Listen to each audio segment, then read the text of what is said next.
Bonsoir à tous. S comme science, F comme fiction, l'ASF, la science-fiction. Mais on parle aujourd'hui de la NSF, de la nouvelle science-fiction, comme il y eut le nouveau roman, la nouvelle cuisine, la nouvelle philosophie, etc. Alors, allons-y voir. Demandons-nous si cette nouvelle science-fiction existe réellement. Ce sera le thème de ce 152e numéro d'Apostrophe. Et je vous conseille de prendre un papier et un crayon pour noter les livres qui vous intéressent, car on va vous en présenter beaucoup au cours de cette émission.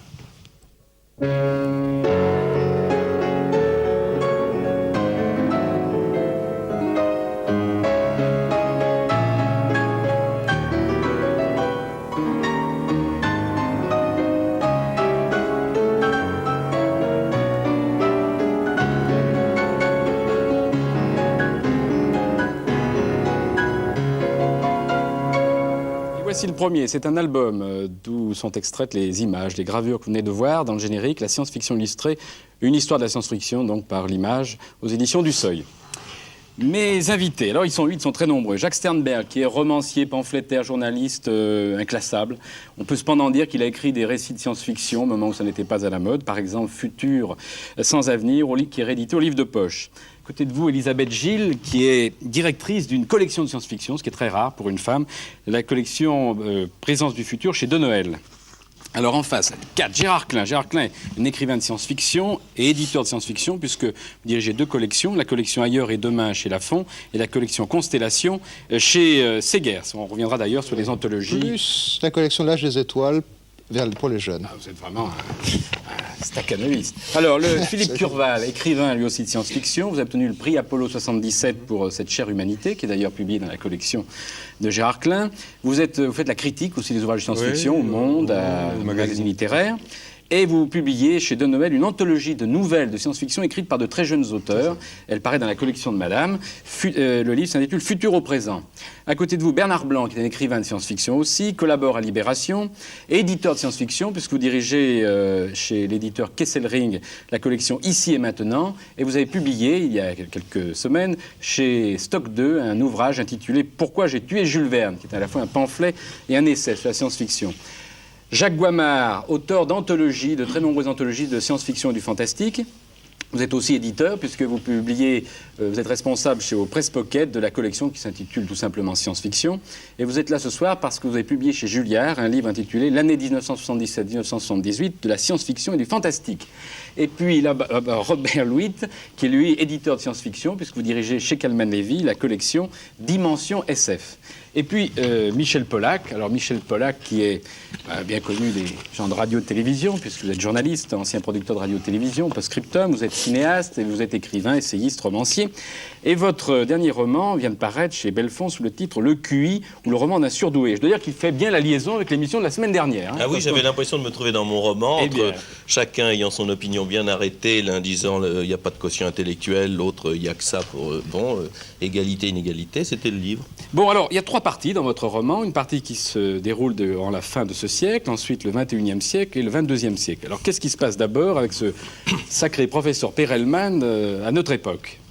Bien, ça part d'un fait tout à fait authentique. D'ailleurs, il y a le facsimilé dans le livre, si on ne me croit pas.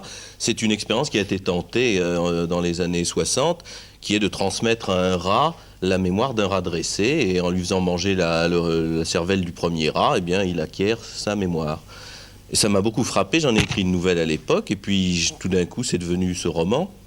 Et ce docteur Perelman, c'est lui qui fait cette expérience dans mon livre. Il ne s'appelle pas comme ça dans la réalité, c'est le docteur Ingard, mais aucun rapprochement possible. Et le docteur Perelman s'aperçoit qu'on peut transmettre de la mémoire. Alors lui, il le transmet à des rats, mais il se trouve que dans les pays de l'Est, en Allemagne de l'Est, on se dit que ça pourrait peut-être servir à transmettre aussi d'un espion. Il se retrouve donc dans un laboratoire de RDA. Et comme la RDA est très bien organisée, vous savez, vous avez remarqué qu'ils ont des athlètes, ils ont toutes les médailles d'or maintenant, parce qu'ils ont très bien organisé ça, et ils arrivent à avoir à peu près toutes les médailles d'or aussi de l'intelligence, quoi, avec les prix Nobel, parce qu'ils ont une méthode radicale pour transmettre l'intelligence. C'est-à-dire donc on enlève la cervelle d'un homme, d'un QI, donc c'est-à-dire donc qui a un fort quotient intellectuel, on le met ça, on avale ça comment Oui, on l'avale, on l'avale. On mange oui, ça, oui, quoi. oui, oui. Hein, on peut le mettre par une seringue, mais dans mon livre, on a préféré l'avaler. c'est ça, sous forme de gélule d'ailleurs. Oui, oui. Il faut que ça soit de la cervelle crue, parce qu'il y a à un moment donné, un de mes personnages fait une enquête chez les papous, il s'aperçoit qu'on mange les hommes, on les fait cuire, c'est pas bon ça. Non, Ça fait perdre toutes les vitamines. Et ce qui fait que celui qui a mangé la cervelle du QI se retrouve avec les mêmes qualités intellectuelles et avec sa mémoire. C'est ça. C'est ça. Alors finalement, c'est une invention extraordinaire parce que tout le monde, évidemment, veut manger la cervelle d'un QI. Oui, oui. Alors évidemment, c'est toujours dangereux avec la science, et c'est un peu mon idée, c'est que toute invention a ses qualités et ses défauts. Et on a cru au 19e siècle longtemps que toute invention n'avait que du positif, mais on s'aperçoit aujourd'hui avec l'atome qu'il y a autant de négatifs que de positifs dans chaque invention. Alors là, le négatif apparaît très vite, puisqu'il y a un cancre qui se dit qu'après tout, avec cette méthode, le premier de la classe serait bien utile aux autres élèves. Oui. Alors finalement, il se passe une scène assez atroce, mais enfin, je crois plutôt drôle. Mais c'est ça qui est curieux, d'ailleurs, parce que finalement, c'est plutôt drôle. Oui, mais je trouve votre roman plus drôle. Vous racontez des choses absolument atroces, et c'est un livre drôle. C'est ce que oui, mais vous savez, moi, finalement, je crois qu'on peut rire de tout. Et je crois qu'au fond, il vaut mieux rire de la fin du monde et des choses atroces qui peuvent nous arriver, parce que ça n'empêchera pas d'arriver si on en pleure. Alors on en rit. Bon, c'est une méthode comme une autre. Et finalement, oui, cette histoire de cancres qui vont dévorer la cervelle de leurs petits copains surdoués, c'est plutôt rigolo. Mais il n'y a pas que lui, il y a aussi un champion d'échecs qui... Oui, que vous appelez Lougine en souvenir de Nabokov. Ah, je suis content que vous l'ayez noté, j'adore Nabokov. Puis ce côté humour de Nabokov me plaît bien. Et effectivement, Lougine va manger la cervelle du champion du monde des échecs pendant le championnat du monde, et c'est lui qui va gagner le championnat du monde suivant. Bien bâtard. Bon, passons maintenant au XXIe siècle. Alors au XXIe siècle, le XXIe siècle, je le décris d'une façon un peu plus philosophique, j'avoue. C'est-à-dire que là, j'ai montré un petit peu les conséquences des folies de notre époque, c'est-à-dire les conséquences du libre-échange, des tas de choses comme ça. Et puis j'ai surtout institutionnalisé le QI, c'est-à-dire qu'on s'aperçoit finalement au XXIe siècle qu'un major de Polytechnique ne peut plus sortir dans les rues tranquilles parce qu'on l'attend au coin d'un rue, et il y a certains pères qui ont des cancres qui trouvent que c'est une bonne méthode pour donner une chance à son fils d'entrer à Polytechnique. C'est la chasse au QI, quoi. C'est la chasse au QI. Alors, au XVIIIe siècle, les nobles avaient le droit au port de l'épée. Au XXIe siècle, ils ont le droit à la petite bombe à gaz pour se défendre contre les agresseurs, parce que les surdoués sont vraiment traqués à tous les coins de rue. Alors, il n'y a qu'une méthode. Ou bien c'est l'anarchie, la loi de la jungle, où on fait quelque chose de plus sérieux. Et comme nous vivons, n'est-ce pas, encore au règne de la raison, il faut que ça soit raisonnable. Qu'est-ce qu'il faut faire? Il faut institutionnaliser ce transfert de QI. Au lieu que ce soit n'importe qui dans la rue qui puisse le faire, le gouvernement, peu à peu, est amené, à la suite de discussions très hautes au Parlement, à décider que le QI va être partagé équitablement au nom de l'égalité des chances. Il est absolument anormal dans une société où la nature a encore des pouvoirs, qu'elle a encore le pouvoir de nous faire naître inégaux si le QI existe. Alors ce qu'il faut, c'est arriver... Alors, au XXIe siècle, déjà, il y a tellement de choses, je ne me souviens plus, mais il y a entre autres, on a établi l'égalité des climats aussi, parce qu'il est absolument anormal que certains pays aient tout le temps du soleil, comme vous pouvez le remarquer peut-être, et d'autres pays qui ne l'aient pas. Alors les météorologues sont capables de tout, les savants, il y a un climat égal pour tous. C'est à la fin du XXIe siècle, dans votre livre, ça. Ah oui, je me souviens plus très bien, ça. Non, mais ce qui est intéressant pour revenir au QI, c'est qu'il y a les kamikazes. C'est quand même des gens qui se dévouent, qui disent effectivement, j'ai la chance d'avoir un QI et j'en fais don à la nation. Je dois dire que Saint-Cyr se fait remarquer, c'est à l'école de Saint-Cyr. Ça commence au Japon, je dois dire. Au Japon, il y a un général qui naturellement fait harakiri. Fait harakiri, mais pas un coup de là dans le ventre, il le fait avec son cerveau. Il offre son cerveau à l'armée japonaise. Mais comme il n'est pas un général très intelligent, c'est plutôt un général, scrognonieux, on refuse son cerveau. Mais enfin, c'est accepté très vite ailleurs. Il y a d'ailleurs un dictateur sud-américain aussi qui arrive à envahir tous ces pays voisins pour leur piquer leur mine d'uranium grâce au cerveau. Il y a même une scène, vous décrivez, où il y a quelques majors de l'armée qui ont fait don de leur cervelle. Et alors, c'est l'aumônier qui distribue les gélules de cervelle aux autres qui sont des cancres. Alors, c'est l'aumônier militaire accompagné d'un médecin majeur et de 2 enfants de troupe qui, d'un geste onctueux, posait sur la langue de chaque élève officier la gélule de mémoire. Le candidat avalait, les yeux fermés, le visage tendu vers une lumière quasi divine, tandis que la fanfare jouait un vieil hymne militaire du siècle passé, celui de la Légion. Tiens, voilà du boudin. Oui. Alors, et finalement, le QI baisse. Parce que comme tout le monde en mange... Oui, non, mais il se passe des phénomènes chimiques, c'est-à-dire les produits pharmaceutiques, c'est bien, mais à haute dose, c'est toujours mauvais, et les manipulations comme ça, c'est pas très bon pour la santé. Et à la fin du XXIe siècle, il y a une dévaluation du QI, c'est-à-dire que ce qui était 100 au XXe siècle, en réalité, ce n'est plus que 70, mais on l'appelle toujours 100, et qu'on trouve de moins en moins de surdoués, ça devient très rare, les gens commencent à avoir... Le cerveau se ramollit, et la chasse aux surdoués devient de plus en plus dure. Oui, c'est ça. Et finalement, nous arrivons au XXIe siècle, mais faut-il raconter? Qu'est-ce qu'on peut dire? On peut dire déjà qu'au XXIe siècle, tout ça s'est développé à un tel point, d'abord que le monde est uni, oui. Et qu'il y a donc le président du monde, qui est élu par la télévision d'ailleurs. Ce sont des sondages après des matchs à la télévision qui font choisir le meilleur. Et ce président du monde, un jour, est un homme qui veut absolument avoir le QI pour lui. Il a pratiquement il a le monopole des surdoués, parce qu'il n'y en a plus que quelques poignées dans le monde. Enfin, il y a encore quelques Birmans, quelques Albanais qui ont vécu hors du monde et qui ont gardé un QI à peu près intact, puisqu'on ne partageait pas le QI dans ces pays-là. Alors on les chasse, on les met dans des zoos d'ailleurs. Et on essaie de les faire se reproduire et on n'y arrive pas. Alors finalement, au XXIe siècle, on va s'apercevoir que l'amour peut peut-être sauver le monde, mais ça, je ne dis pas ce qui se passe, parce que là, il y a effectivement un miracle de l'amour qui... Et on retrouve un personnage qui est un QI réfractaire, et on ne sait pas si l'amour sauvera le monde ou pas. Bon, alors voilà, est-ce que c'est de la science-fiction ou pas de la science-fiction? Jacques Sternberg, est-ce que le roman de Michel Pollack, c'est de la science-fiction? Est-ce que c'est un bon roman de science-fiction? Vous savez, moi, j'ai toujours été très contre l'étiquette de science-fiction. Je n'ai pas lu le roman de Pollack, je n'ai pas eu le temps. Bravo. Il faudrait savoir... Non, c'est vrai, je viens d'arriver, je ne l'ai pas lu. Bateau, c'est très bien. Mais il faudrait simplement savoir si c'est un bon roman ou un mauvais roman. Est-ce que vous le classez dans la science-fiction, Michel Pollack? Je peux pas, parce que je lis jamais de science-fiction. Alors je suis très... En dehors de Demain les chiens, que j'aime beaucoup. Moi, je me suis inspiré d'un livre qui n'est pas classé dans la science-fiction. Enfin, pas inspiré, mais je dirais, j'ai un petit peu un modèle. C'est La folle semence de Burgess. Je trouve que Burgess est un romancier merveilleux et très drôle. Je trouve que La folle semence, mais c'est pas de la science-fiction non plus. Est-ce que 1984 en est? Est-ce que Le meilleur des mondes en est? On va demander alors les spécialistes. Alors, Philippe Curval, vous qui êtes critique, est-ce que C'est-à-dire que je pense que le livre de Pollack est tout à fait de la science-fiction, qui rentre parfaitement dans le domaine. C'est une histoire très traditionnelle qui a été traitée de manière plus ou moins différente au cours des âges. Là, il a choisi un ton un peu conte philosophique pour se dégager justement du côté logique, irréfutable. Et donc ça donne un ton particulier à son ouvrage, mais enfin on ne peut pas dire que ça ne soit pas de la science-fiction. Je suis content que vous disiez conte philosophique, parce que personnellement, quand je l'ai écrit, c'est un peu à ça que j'ai pensé. Oui, c'est ça, ça ressemble. Enfin, disons qu'il y a une grande partie de la science-fiction qui peut toucher au conte philosophique. Gérard Klein, pour vous, Joe me disait au téléphone, pour vous, c'est pas de la science-fiction. Non, je ne vous ai pas dit ça. Je vous ai dit que je ne voulais pas en parler parce que c'était de la science-fiction, mais je trouvais que c'était de la mauvaise science-fiction. Ah bon, c'est de la science-fiction? Je trouve que c'est je suis désolé pour Pollack. On peut parler de la mauvaise science-fiction qui est très également. sympathique, Sinon, qui on ne parlera jamais.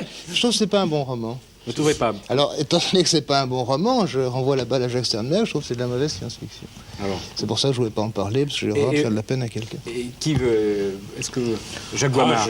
Je trouve que c'est de la science-fiction. Oui, ça c'est évident. J'estime que ce n'est pas à moi de dire s'il est bon ou mauvais. Je suis critique dans le civil depuis je ne sais combien de temps. Mais justement. Pourquoi ne pas profiter d'une circonstance comme celle-ci pour parler autrement?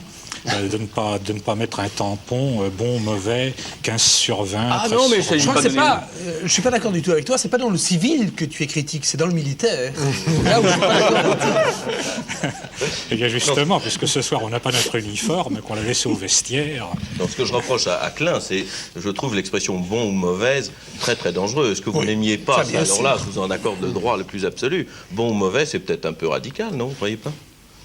C'est pour ça que je ne voulais pas en parler, parce que le démontage de ce livre prendrait un temps très long. Non, mais ça peut être bon ou mauvais que pour vous, je veux dire. Voilà. Non, je crois qu'il y a des Je crois qu'on a déjà entamé le procès de la science-fiction. Ce procès, que l'on ne juge pas un texte littéraire, parce que la science-fiction est de la littérature, c'est évident. On l'a longtemps traité comme une sous-littérature, et ce n'est évidemment pas vrai. C'est une littérature comme une autre. Et je refuse absolument l'étiquette de la bonne science-fiction ou de la mauvaise science-fiction. Ce n'est pas ce que j'ai dit. Il y a de la bonne littérature et de la mauvaise littérature. Oui, absolument. Absolument, ce n'est pas ce que j'ai dit. Voilà, c'est une nouvelle version du QI et le cru. Bon, alors maintenant, je vous propose, après cette introduction avec le livre de Pollack, de faire une petite rétrospective de l'évolution de cette science-fiction. Et je vais donner la parole à Bernard Blanc. Votre livre, Pourquoi j'ai tué Jules Verne, lui commence... tout le monde sait que Jules Verne, c'est le grand-père de la science-fiction, le grand-père bien-aimé. Or, vous, jeune insolent, vous allez à Amiens, vous allez dans la maison de Jules Verne, Et vous le tuez. Et vous le tuez en lui disant, juste avant de le tuer, vous dites, Jules, le mal que tu as fait à ma génération, tu vas payer pour tout ça. Et vous le tuez. Et racontez comment vous le tuez. Eh bien, je crois que si j'avais lu le livre de Michel Pollack avant, je l'aurais non seulement tué, mais en plus, j'aurais mangé sa cervelle. Peut-être que ça m'aurait été utile. Mais bon, je peux raconter comment je l'ai tué. Je suis remonté dans le temps. Vous savez que les écrivains de science-fiction ne s'embarrassent pas de paradoxes temporels, au contraire. Et je suis allé chez lui un soir. Sa femme attendait le laitier. Elle pensait qu'on allait lui apporter quelques œufs, quelques légumes de la province. Et puis c'est moi qui suis arrivé et je suis allé le voir, j'ai discuté un petit peu avec lui. Arrivé. Hein. Oui, arrivé. Et je suis rentré dans sa chambre. Il était allongé, il était déjà très fatigué, très malade. Et nous avons un petit peu discuté de différentes choses, en particulier justement de ce qui s'est passé après lui. Je crois que Jules Verne a fait beaucoup de mal à la science-fiction. J'aurais préféré que Jules Verne n'existe pas. Et donc, après avoir un petit peu échangé quelques propos et un bon cognac, il avait du bon cognac, je lui ai donné du sucre roux. Mais je précise bien du sucre roux non traité, de culture biologique. Et parce que vous savez qu'il était diabétique et je pense que on explique la maladie de Jules Verne comme ça. Mais vous êtes donc favorable à la peine de mort parce que vous tuez Jules Verne? Eh bien justement, j'étais tout à l'heure au café, j'ai vu les grandes affiches du journal Minute et je me suis posé la question. Mais ceci dit, je crois que j'ai pas tellement envie de parler de Jules Verne. Non, mais c'est important parce que là, au fond, vous dites, alors revenons à une chose sérieuse, vous dites que Jules Verne est le responsable finalement du dévoiement de la science-fiction. Vous dites qu'à cause de lui, la science-fiction a pris un mauvais chemin, c'est bien ça? C'est totalement faux. Oui, c'est totalement faux. Alors, Nous sommes ici, Bernard Blanc peut être mon enfant, c'est certain. Gérard Klein, pas tout à fait. Donc on représente quand même presque 3 générations. Mais jamais un vieux con comme moi n'a été influencé par Jules Verne. J'avais déjà tué Jules Verne 30 ans avant Bernard Blanc. Enfin. Et Philippe Curval et Gérard Klein peuvent le dire en même temps que moi. On n'a jamais considéré Jules Verne comme un père, un grand-père ou un frère. C'est absolument faux. On a un peu l'impression que Bernard Blanc reproche au 19e siècle d'avoir précédé le 20e. Exactement. Enfin, je crois que chose dont on s'en foutait totalement et qu'on savait déjà. Je pense qu'il faut être très clair. Les gens qui écrivent de la science-fiction savent très bien qu'ils ne sont pas les descendants de Jules Verne. Malheureusement, les gens qui écrivent de la science-fiction ne sont pas forcément les gens qui font des articles sur la science-fiction dans les journaux. Il y en a quelques-uns ici, mais par rapport aux mass-médias, à la télévision ou aux journaux de grand public, quand on dit « j'écris de la science-fiction », on dit toujours « ah, vous avez lu Jules Verne, c'est très intéressant ». Et je veux dire, je ne prends qu'un seul exemple à propos de l'émission d'Apostrophe d'aujourd'hui, dans un magazine de télévision. Il a été annoncé qu'il y avait une émission de science-fiction à propos de « Existe-t-il une nouvelle science-fiction » Et on a cru que Jules Verne serait là. Il y avait 2 pages. Mais non, il l'a tué. Il y avait 2 pages de reportage sur la science-fiction et évidemment l'illustration, je vous le donne en mille, c'était une illustration de La Terre à la Lune de Jules Verne. Donc c'est vrai que peut-être Jacques... C'est pas grave. Oui, c'est pas très grave parce que Jules Verne s'est tué lui-même. Je pense que c'est ça qui est très grave. Démonter tout ce qu'il a écrit. Je pense que c'est ça qui est très grave, c'est l'utilisation qu'on fait de Jules Verne aujourd'hui. Et je ne crois pas que vous pourriez citer un auteur du XXe siècle ayant vraiment été influencé par Jules Verne, j'ai pas l'impression, enfin, même le plus débile. J'avoue que je ne suis pas du tout. Il m'amuse beaucoup dans tout ce qu'il dit, mais j'ai pas compris un mot. Je ne sais pas ce que j'ai. Alors, m'excuse, je dis ça c'est peut-être moi qui m'explique mal, ou c'est peut-être... Non, pas du tout très clair ce qu'il dit. Parmi les auteurs influencés par Jules Verne, il faudrait tout de même citer Sandrard, Apollinaire et quelques autres du même genre. Oui, mais peut-être des débiles intellectuels, oui, si on veut. Un autre plan que pourquoi on va toujours chercher les influences? C'est pas quand t'écris quelque chose... ça existe. Ah, je sais pas. Moi, Robert Louis. Je vais poser une question à Bernard Blanc qui pourrait peut-être éclaircir le débat. Quel est le crime de Jules Verne? Le crime de Jules Verne, c'est d'avoir habitué les gens. Et en fait, ce n'est pas exactement son crime à lui. Disons qu'il est responsable pour une grande part de ça, mais ensuite on a bâti quelque chose autour de lui. Le crime de Jules Verne, c'est d'avoir habitué les gens, les lecteurs de science-fiction, à vivre dans un monde qui était complètement bouffé par les machines, bouffé par les bons bourgeois satisfaits d'eux-mêmes, bouffé par les fusées, bouffé par les voyages de la Terre à la Lune et de ces choses-là. Je crois que c'est ça qui est, à mon avis, très très grave. Oui, et incidemment, il n'y a pas de fusée dans Jules Verne. C'est bon, il y a un obus. Tout ça va s'éclairer tout à l'heure quand Bernard Blanc parlera de ce qu'il appelle la nouvelle science-fiction, enfin de la science-fiction d'aujourd'hui. Et je crois que le plus grave, Bernard Pivot, c'est que ce ne sont pas spécialement les adultes qui sont des lecteurs de Jules Verne, ce sont surtout les enfants. Et c'est un crime. Non. Oh si. Jacques, je suis désolé. Bon, et d'ailleurs, moi, je vais aider à la lecture de Jules Verne, je vous le dis fermement, puisqu'à la fin de juillet, Apostrophe, il y aura une émission d'Apostrophe entièrement consacrée à Jules Verne. Et je reviendrai. Et toc, voilà. Bon, alors maintenant, remontons, approchons-nous d'époques plus récentes. Grâce à votre anthologie, Gérard Klein, elle est en 3 volumes. Hein, vous parlez de l'anthologie française. Chez Séguier. Alors, le premier volume est consacré aux auteurs français des années 50. Et le titre, c'est Le grandiose avenir. On peut y lire des textes de Barjavel, d'Yves Gandon, de Boris Vian, de Pierre Boulle. Et puis 4 auteurs qui sont d'ailleurs présents ici. Il y a Jacques Sternberg, il y a Philippe Curval, il y a Jacques Boimard, et puis vous-même, Gérard Klein. Bon, qu'est-ce que c'était que cette science-fiction de l'époque, aux années 50? Est-ce qu'elle était d'abord très influencée par la SF américaine? Celle des années 50 ne l'est qu'à moitié, mais je crois qu'il faudrait replacer un peu ce volume dans son contexte ensemble. Enfin, on va examiner peut-être brièvement les 3 volumes successivement, oui, je ne sais pas. Hein.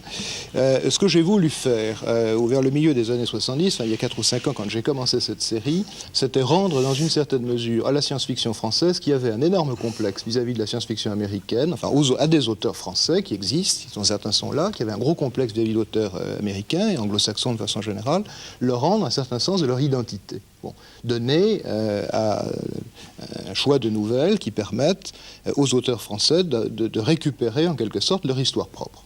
Alors dans cette première période qui couvre les années 50, il y a 2 phénomènes qui se produisent. D'une part, incontestablement, le choc de l'arrivée de la science-fiction anglo-saxonne et américaine.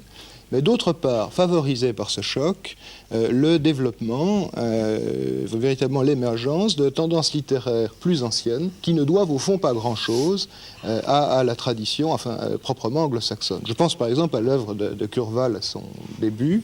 C'est une œuvre tout à fait originale. Je ne sais pas.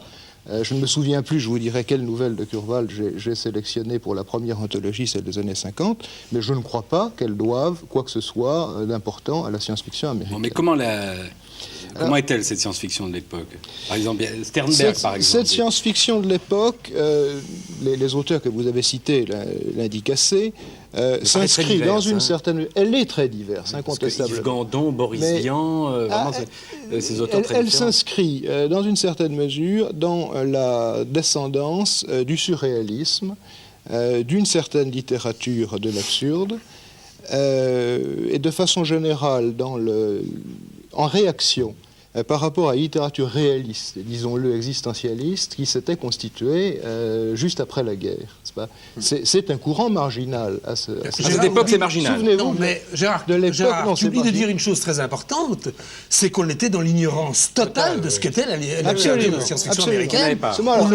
On ne connaissait pas les noms. On l'a découvert avec Bradbury et Lovecraft. Et puis, pendant qu'on était en train d'écrire, on ne savait pas que ça existait. Tellement on était ignorant, en fait, qu'elle existait depuis 20 ans. Ça apparaît quand même. La première vague américaine apparaît dans les années 53-54 avec la création de Présence du futur, du Rayon fantastique. L'époque où on commençait à écrire. Tous ces écrivains découvrent ça. Ce que je disais à l'époque, ça n'était pas à la mode d'écrire de la science-fiction à cette époque. Ah non, mais on ne savait même pas que le mot science-fiction existait. Si, on savait que le mot absolument pas. Infiniment, non. Absolument pas. Non, mais si tu veux, on a quelques années de différence. Tout, et nous, on ne sait pas. Oui, mais nous parlons des années 50, là. Enfin, on va remonter à 45. Quand on avait commencé à écrire, avant 5 ans. L'homme à l'oreille coupée, c'est déjà de la science-fiction. Oui, mais ça ne s'appelait pas. Nous, on n'en savait rien. On l'a su après. Alors, on peut faire de la science-fiction sans le savoir. Ça, c'est parfaitement clair. Depuis le début du siècle, il y a eu, en particulier en France, une tradition très longue et très riche de science-fiction. Brognier, Mauroy, Jules Romain, pour en venir à Spitz et Barjavel, par exemple, tous ces gens ont écrit, tous ces auteurs ont écrit de la science-fiction, quelquefois à titre un peu annexe du principal de leur œuvre, mais ils en ont néanmoins écrit. Bon, le terme s'est constitué après, il a eu la fortune que l'on sait, Mais finalement, le mot n'a pas beaucoup d'importance pourvu qu'on ait l'ivresse. Bon, passons au deuxième volume de cette anthologie. Ça, c'est donc la SF de 60 à 64. Parce qu'il faut avancer. Hein. Ouais, alors, le livre s'intitule en un autre pays. Oui, peut-être une signification. Chacun des titres de ces livres, qui sont des titres de nouvelles figurant dans les recueils, n'est-ce pas, ont un sens. Le grandiose avenir, c'est la découverte, en quelque sorte, par toute une génération d'écrivains de la possibilité d'écrire des choses sur l'avenir. C'est l'émerveillement. Bon. Et puis, en un autre pays, c'est le début d'une période assez sombre, celle qui va couvrir toutes les années 60, où les débouchés pour les auteurs se raréfient et la foi est un peu disparue. Et on demande au fond à ce moment-là, parce qu'il y a un public constitué et qui est très largement formé et déformé par la production anglo-saxonne, qui est bonne, souvent par ailleurs, je ne veux pas la critiquer, on demande au fond aux écrivains français d'écrire comme s'ils étaient des écrivains américains. C'est pas tout à fait ça, je crois. Je crois que dans ces années-là, on a la prise de conscience tout d'un coup de la littérature américaine avec cette imagination débordante, et on fait tout d'un coup un complexe d'infériorité vis-à-vis des Américains. Je crois que c'est très important à dire. Je pense que c'est absolument pas un complexe d'infériorité. Non. C'est l'impossibilité de faire publier des livres, c'est tout à fait différent. Oui, parce qu'il faut bien voir qu'en 62 ou 63, c'est-à-dire au moment de cette période, la quasi-totalité des revues et des collections qui publiaient avant des auteurs français disparaissent. Oui. Et même une collection comme Présence du futur qui continue ne publie à ce moment-là pratiquement plus d'auteurs français. Alors qu'il y a plus d'auteurs à ce moment-là qu'il n'y en a jamais eu auparavant. Il faut voir venir les années 70 pour retrouver autant d'écrivains. Voilà. Philippe Curval, vous avez eu du mal à vous faire éditer. C'est-à-dire que, tout simplement, j'ai écrit autre chose. J'ai écrit autre chose qui est resté dans la continuité. C'est-à-dire j'ai commencé à amorcer ce qui a été un peu la science-fiction d'après, où il y a une espèce de retour au quotidien avec une transformation de la société qui est en prise directe sur l'écrit. Mais je n'ai plus publié de science-fiction. Oui, très difficile. Au sommaire de ce deuxième volume, je retrouve Jacques Sternberg, je retrouve Philippe Curval, je vous retrouve Gérard Klein. Il y en a un qui a disparu là. Hein. C'est vous, la Guamard a disparu. Arrêtez d'écrire là. Je disparais souvent. En revanche, je trouve le nom de Topper cette fois. Je trouve le nom d'Alain Dorémieux. Alors, qu'est-ce cette science-fiction? Comment se présente-t-elle? Est-ce qu'elle a évolué entre-temps? Alors, je vous ai dit, oui, elle a indiscutablement évolué et arrive des auteurs nouveaux, comme Topper, enfin, qui resteront eux-mêmes assez marginal. Très marginal. Laisse-moi le dire. Disons que c'est pas ils resteront eux-mêmes très très marginal par rapport aux gens. Ce n'est pas le cas de Dorémieux, qui a écrit relativement peu de nouvelles, mais qui a eu une action très importante en tant que rédacteur en chef de fiction. Bon, on pourrait discuter longuement les différents aspects de son action, mais je ne crois pas que la science-fiction française serait ce qu'elle est à l'heure actuelle, avec ses qualités, peut-être aussi certains de ses défauts, si Dorémieux n'avait pas œuvré. Bien, arrivons au troisième volume, qui couvre les années 65 à 70. Titre de ce volume, Ce qui vient des profondeurs, volume que vous faites avec la collaboration de Jacques Guamard. Alors là, on y trouve des gens, peut-être encore plus marginaux, parce qu'on trouve Cavana, GB de Charlie Hebdo, et enfin plutôt de Harakiri. On trouve Topper, on trouve Roger Blondel. Mais alors Roger Blondel, ce n'est pas un nouveau venu. Sous le nom de B.R. Bruce, il a publié dès 46 ou 47 2 romans de science-fiction assez remarquables, Et la planète Sota et Apparition des surhommes qui ont été réédités. Je vous arrête, j'ai fait une interview de Roger Blondel qui passera pendant le mois d'août dans l'émission À vous écrivez. Je suis vraiment très heureux parce que c'est un homme que j'aime énormément. On y découvre Raphaël Pividal, Guy Béard, également Gérard Klein, mais vous êtes le dernier survivant, mais Otto Sternberg, Curval, exit. Ils ne sont plus là. Qu'est-ce qui s'est passé? On n'a plus de talent. Non, c'est pas ça. C'est que c'est une période alors encore plus sombre que la précédente, où il y a très très peu de débouchés et où ces auteurs n'écrivent, pour ainsi dire, pas. De science-fiction. Oui, autre chose. C'est moi qui ai terminé la phrase. Ne m'interrompez pas, j'ai suivi la campagne électorale. Non, ils n'écrivent pour ainsi dire pas de science-fiction parce qu'il y a relativement peu de débouchés. D'ailleurs, Sternberg, à ce moment-là, a fait que il y a de plus en plus de débouchés de science-fiction. Nous parlons de la période 65-70. Bon, à ce moment-là, tu n'as pas écrit une seule nouvelle. Comment ça se fait, Gérard? Ça ne vous gêne pas de vous mettre vous-même dans une anthologie? Non, il a raison. Alors là, je vous défends. Non, mais je pose une question, je n'ai jamais fait d'anthologie. Personne d'autre ne fait. D'abord, toutes ces anthologies, sauf une, je ne les ai pas fait seul. Je les ai fait avec des collaborateurs à qui j'ai laissé le soin de choisir la nouvelle me concernant. Ensuite, je crois très honnêtement que si je ne figurais pas dans ces anthologies, elle serait incomplète. Ah bah très bien. Bon, dis donc, alors justement, Sternberg, dans le deuxième volume, vous avez pris un extrait de Futur sans avenir de Jacques Sternberg. Oui. Bon, alors quelles sont les qualités du livre de Sternberg pour vous? Écoutez, je l'ai édité, alors ça me gêne un peu d'en parler. C'était le premier éditeur. Alors, bon, Philippe Il est Curval. très difficile comme éditeur. Hein. Oui, Philippe Curval. Oui, Vous l'avez connaissez. Vous êtes critique, vous êtes critique. Bon. Bah, je suis devenu critique depuis 2-3 ans. Enfin, Ah bon, vous l'avez pas lu, celui-là? Si, je l'ai lu, mais je l'ai lu quand il est paru dans sa première. Mais c'est dans quel courant la science-fiction? Bon, on va demander à Sternberg. C'est le courant sternbergien de la science-fiction. C'est un courant à part. Bon, ce sont des nouvelles, il vaut bien dire ce sont des nouvelles.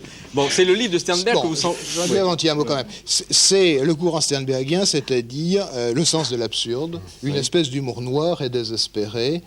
Sternberg ne s'intéresse évidemment pas beaucoup aux différentes disciplines scientifiques et à ce qu'on peut en tirer, mais il s'intéresse à des situations étranges, enfin à des situations étonnantes, et je crois pouvoir non, dire... pas étonnante. La planète légèrement décalée. Oui, c'est une situation de décalage. Sternberg a quand même écrit un beau livre de science-fiction, qui est certainement, à mon avis, un de ses meilleurs livres, qui s'appelle La sortie de fond de l'espace. Oui. C'est un livre qu'il a probablement écrit sur commande, à une époque où il n'avait aucune opinion particulière sur la science-fiction. Il n'était ni pour ni contre, et il a joué le jeu jusqu'au bout. Il a fait un livre remarquable. Bon, Jacques Sternberg, pourquoi n'écrivez-vous plus de livres de science-fiction? Ou alors... Parce que je suis contre les étiquettes, je suis contre les professionnels de la science-fiction, je suis contre... je suis contre les spécialistes, je suis contre les Il n'y a technocrates, pas de spécialiste. je suis contre le gouvernement, évidemment. On n'est pas les spécialistes, on est les amateurs. C'est tout à fait différent. Oh non, ça devient très professionnel. Je vous arrête. Ici, nous sommes tous des spécialistes. Et ça résulte de la définition du spécialiste, qui est un type qui passe à la télé. Oui, en un certain sens, c'est exact. Non. Je trouve que c'est très important de se servir de la science-fiction dans un roman, quel qu'il soit d'ailleurs, que ce soit un roman d'amour, un roman érotique, un roman...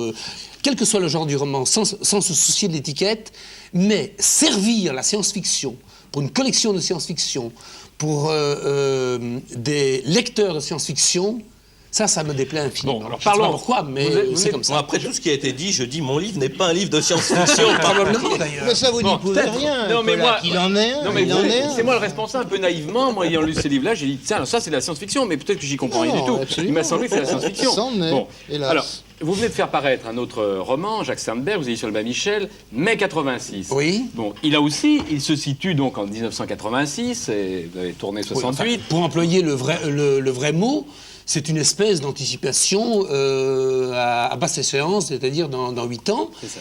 Mais je ne crois pas que ce soit un vrai livre de science-fiction. Non. Pourtant, vous montrez la mer absolument polluée, parce que vous faites toujours du bateau, parce que c'est votre passion. Je vais vous dire mais une alors, chose. sur une mer Ce que j'aime, absolument dégueulasse. ce que je trouve très important dans le genre qu'on appelle science-fiction, c'est, et ça me tient terriblement à cœur, et je crois que ça tient à cœur à tous les auteurs modernes de science-fiction française, c'est de pouvoir dire dans des romans des choses atroces sur la vérité de nos jours que l'on peut publier dans des bouquins, dans des collections spécialisées ou non, que la presse n'ose pas publier.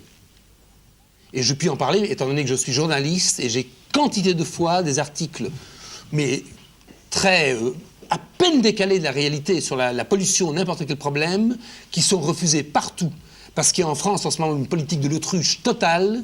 Et dans une collection de science-fiction, on peut dire n'importe quoi, on peut déballer n'importe quel cauchemar. C'est le tremplin idéal, et on peut dire vraiment ce qu'on veut, et ça passe. Oui. Et ça, c'est très Et important. alors vous dénoncez l'empoisonnement, là, pratiquement. De Mais la Terre. l'empoisonnement que je pourrais dénoncer dans le Matin de Paris, dans Le Monde, dans n'importe quel journal. Et là, je peux le dénoncer dans un bouquin. Oui. Et là, ça passe. Dans les journaux, ça ne passerait pas. Mais il n'empêche. Oui, alors attendez, deux questions. La première, vous dites, votre éditeur dit ceci. Jacques Sternberg aime bien la spéculation qui donne à rêver. En 56, il parlait déjà de pollution.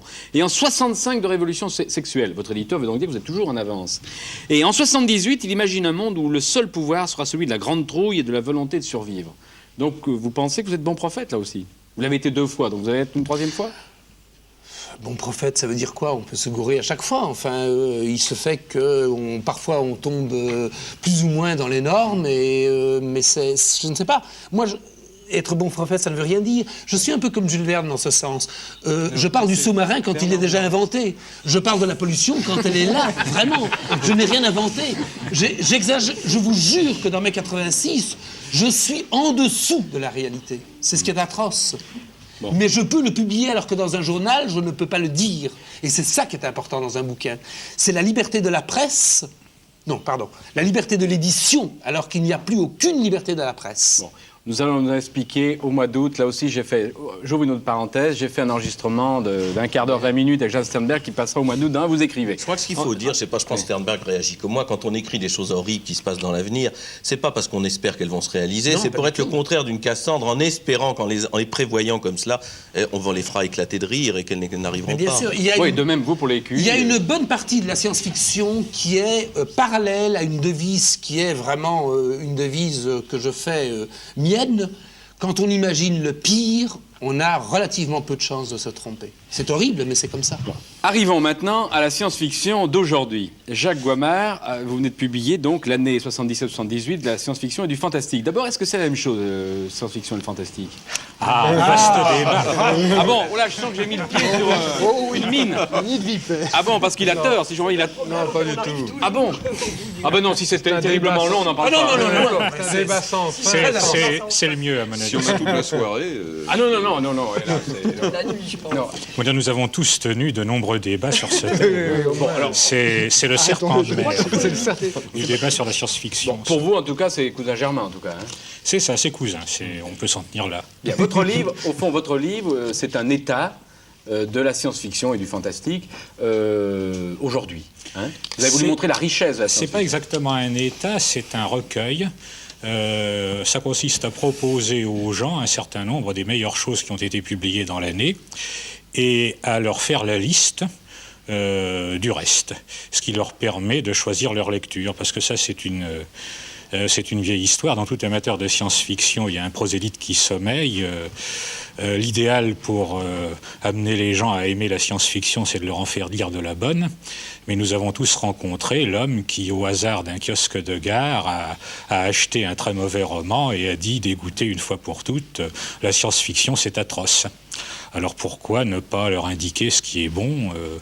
Une première fois dans le numéro d'Europe sur la science-fiction, j'avais fait une petite liste des 200 meilleurs romans, une espèce de bibliothèque idéale, et il m'a semblé que le moment était venu de la continuer.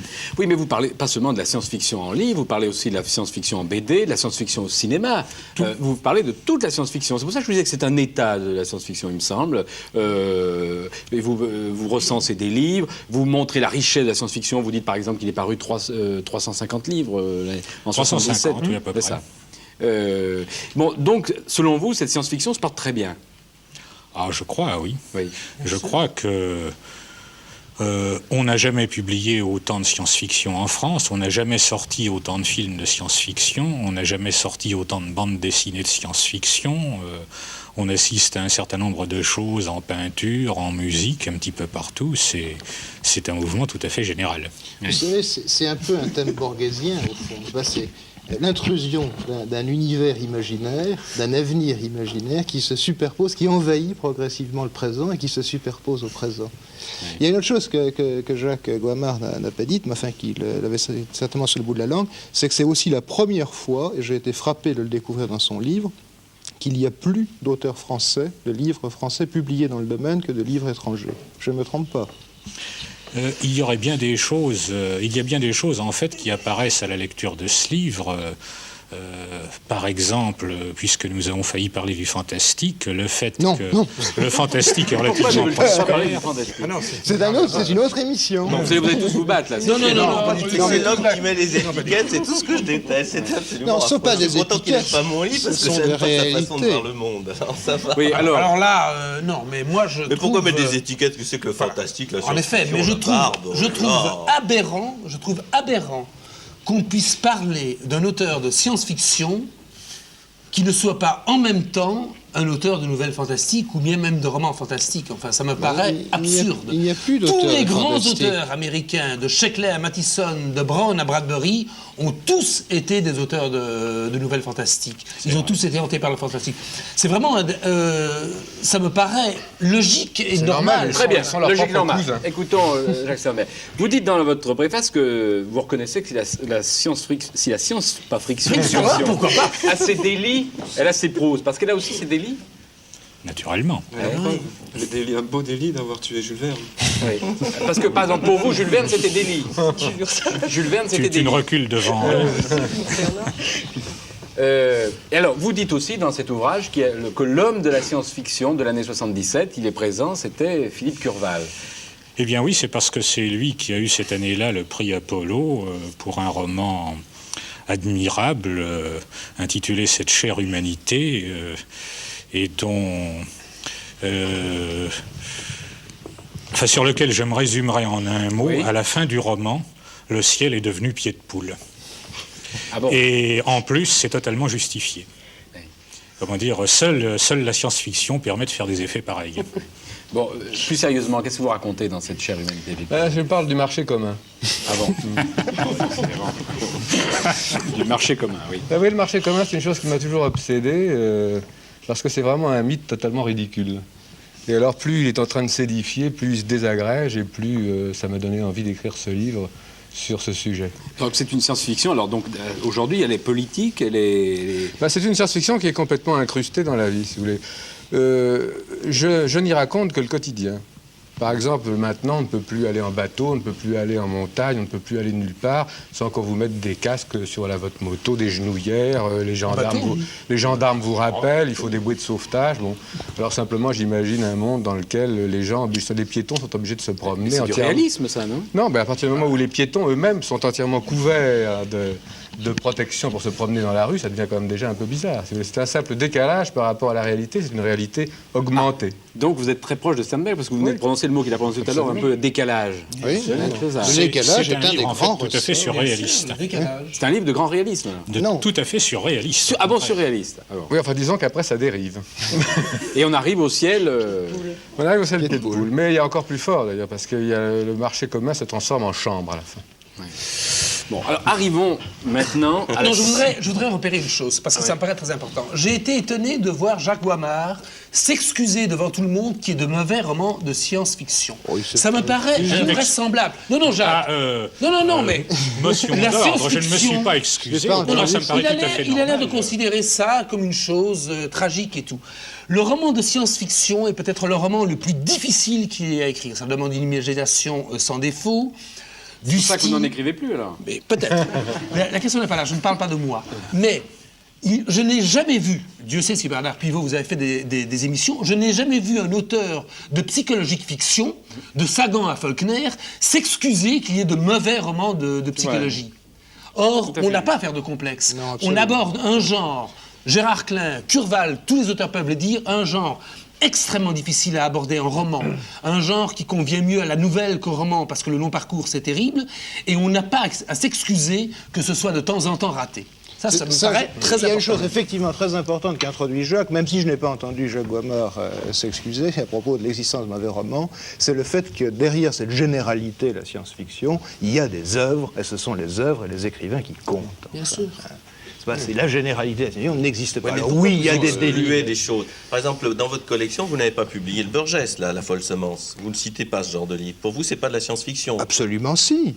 Qu'il s'agisse de l'orange mécanique ou de La folle semence. Mais c'est pas dans votre collection, c'est dans une autre collection du même éditeur. Chez le même éditeur.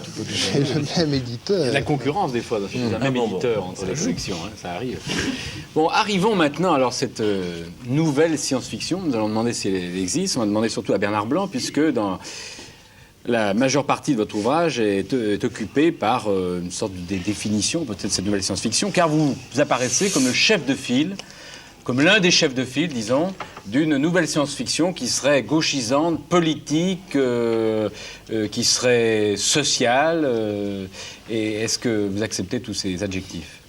Oui, enfin, je suis un petit peu étonné, disons, d'être le seul de ma génération à participer à cette émission. Je crois, et en plus in extremis, puisque je pense que j'ai été choisi, disons, quelques jours avant l'émission. Ben oui, j'avais pas lu votre livre encore. Qui a fait rater disons, papiers dans un certain nombre de journaux de la presse. C'est pas grave. Mais mon chéri, vous en verrez d'autres. Je crois. je crois qu'il y a là quelque chose qui m'étonne. C'est-à-dire, je pense que le titre de l'émission d'aujourd'hui, c'est plutôt existe-t-il toujours une science-fiction classique? Je ne crois pas. Parce que il y a 17 jeunes auteurs qui sont dans on va en parler. Philippe, je pense que c'est le seul livre. Expliquez-nous, Bernard Blanc. Non, laissez parler Bernard Blanc. Je pense qu'il y a en ce moment en France toute une génération d'écrivains, une bonne trentaine, même voire une quarantaine. Philippe en a révélé quelques-uns. Je pense en avoir révélé aussi quelques-uns dans la collection dont je m'occupe, qui auraient, disons, mérité d'être cités ou de participer à cette émission. Vous les représentez Non, enfin, il est difficile pour moi de représenter des gens. C'est vrai qu'on m'a fait venir. Bon, je suis contente d'être là. J'en profite pour dire bonjour à ma maman et à tous mes amis. Mais je crois qu'il y a c'est un petit peu une émission où je suis, disons, le seul représentant d'un courant et je regrette d'être le seul. Par exemple, il y a... Non, je vois pas. Je suis là reparti pour parler de Jean-Pierre Andrevon. Jean-Pierre Andrevon, et puis il va nous présenter des... Cela dit, je tiens à signaler que dans l'année de la science-fiction, il n'y a pas moins de 5 nouvelles représentant ce courant. Bon, alors ne faites pas de complexe. Bernard Blanc, ne faites pas de complexe. D'autres personnes parlent. Expliquez-nous plutôt, ne perdez pas de temps, expliquez-nous plutôt ce que c'est que la nouvelle science-fiction. Eh bien, la nouvelle science-fiction, ça n'existe pas. Bon, je crois qu'on est tous d'accord avec ça. Il y a des tas de gens maintenant qui utilisent l'étiquette science-fiction pour écrire les choses qu'ils ne pourraient pas publier ailleurs si l'étiquette de science-fiction n'existait pas. C'est-à-dire que les gens aujourd'hui, des tas de jeunes auteurs n'ont pas envie de raconter d'histoires d'amour, n'ont pas envie de raconter les malheurs de la bourgeoisie. Ils ont envie de parler de leur époque et des problèmes qui se passent aujourd'hui autour d'eux. Et je pense qu'ils utilisent la science-fiction pour ça. Donc, je pense que Philippe Curval appartient à la nouvelle science-fiction. Vous dites qu'elle n'existe pas et vous dites qu'il appartient... Non, elle n'existe pas parce qu'elle est multiple. Elle n'existe pas parce que j'y appartiens. Je veux dire, on ne peut pas dire qu'il y a une nouvelle science-fiction parce qu'elle est composée de tellement d'entités différentes et de tellement d'auteurs différents qui disent des choses tellement différentes que ça serait difficile de parler de nouvelle science-fiction. Ce n'est pas une école. Et j'ajouterais que ces courants s'inscrivent dans une tradition plus ancienne. Quand on regarde la science-fiction française de 1945 à Kesselring maintenant, enfin à ce que publie Bernard Blanc chez Kesselring, c'est pour ça qu'il y a une remarquable constance. Parmi les éléments de cette constance, la défiance vis-à-vis de la science, et un souci politique qui a été plus ou moins discret dans le passé, mais qui a existé. Bien sûr. Donc je crois vraiment que ce tu et cet abus, et vous le savez bien, Bernard Pivot, de l'adjectif nouveau, laissez ça aux lessives et aux philosophes, ne la faisons pas dans les choses sérieuses. Non, je crois qu'au contraire, je crois que les auteurs de science-fiction qui, et on en est quand même quelques-uns à partager ce même point de vue, qui en 1955 parlaient déjà de pollution, étaient quand même plus en avance sur leur temps que ceux qui en parlent en 1978. Que les futurologues qui n'en parlent pas. Et là, je crois que la science-fiction, enfin, ce terme de nouvelle science-fiction me paraît en effet aberrant. Je crois que la science-fiction a toujours été très écologiste, sans même savoir ce que représentait le mot écologie, très anarchiste, et vraiment relativement gauchisante, c'est évident. Moi, je sais pas, j'étais rebuté par la science-fiction parce que c'était toujours l'histoire de guerre des mondes avec des empires interstellaires. Le héros le film La guerre des étoiles, c'est un schéma typique complètement dépassé. C'est un film débile, c'est un film idiot et qui des centaines de moments. Il n'a aucun rapport avec la science-fiction. Mais c'est ce que je dis, c'est ce qui m'est arrivé. Je suis tombé sur des livres comme ça, avec le héros débile qui va conquérir la femme sur la planète numéro 35. Je trouve ça absolument... Justement. Voilà pourquoi j'ai fait l'année de la science-fiction, c'est pour permettre à Michel Pollack de se renseigner. Bon, Bernard Blanc, je voudrais que vous expliquiez plus sérieusement qui sont ces jeunes maintenant qui écrivent une nouvelle science-fiction dont j'ai dit au départ qu'elle était écologique, qu'elle était sociale, elle était politique, qu'elle était gauchisante. Alors allez-y. ce sont des gens qui sont engagés dans leur réalité. C'est-à-dire que, à mon avis, la science-fiction, c'est un petit peu comme l'archéologie aérienne. C'est-à-dire, pour voir ce qui se passe dans un champ de blé, on monte un petit peu en avion, et de là, on arrive à bien se rendre compte que sous le blé, il y a des ruines et des choses comme ça. Je crois que c'est, à mon avis, une définition qui colle bien avec ce que essayent de faire ces jeunes de la science-fiction. Avec la différence, Bernard et la Blanc, comparaison avec il n'y a plus besoin de l'archéologie. monter. Et la comparaison avec l'archéologie aérienne est excellente parce que plus on monte haut, plus on voit des choses qui sont mortes. Oui, bien sûr. Et je crois que effectivement, Jacques a raison. C'est-à-dire que les écrivains de science-fiction de la nouvelle génération sont des gens qui ne sont pas très gais. C'est pour ça que j'ai été un petit peu gêné par le livre de Michel Pollack, parce qu'il raconte une apocalypse joyeuse, et que pour moi, la mort n'est pas joyeuse. Ça, c'est une différence de génération. Moi, j'étais comme vous à votre âge, et puis maintenant, nous allons tous mourir, autant en rire. Comme ça. Et ce sont des gens qui ne sont pas gays parce qu'ils vivent dans un monde qui n'est pas gay. Et je crois que les centrales nucléaires ou ces choses-là sont complètement catastrophiques. Enfin. Bon, c'est une science-fiction militante. C'est une science-fiction complètement militante. Mais pourquoi le militantisme ne serait pas drôle, mon vieux? Ah oui, non, mais pourquoi ça... n'utiliserait-il pas l'arme de la dérision? Oui, absolument. Je le regrette aussi. D'ailleurs, les premiers militants Mais vous... américains utilisaient l'humour. Robert Sheckley, par exemple, était un des plus grands écrivains de science-fiction contestataires, et il utilisait uniquement l'humour. Et c'est d'une violence et d'une force. Alors, excusez-moi, mais je trouve votre livre drôle. Oui, c'est ce que j'allais dire. Écoutez, là, vous n'êtes pas très drôle, et votre livre est très drôle. Si, il est très drôle. Et il est très drôle parce que vous avez un vrai style, une gouaille.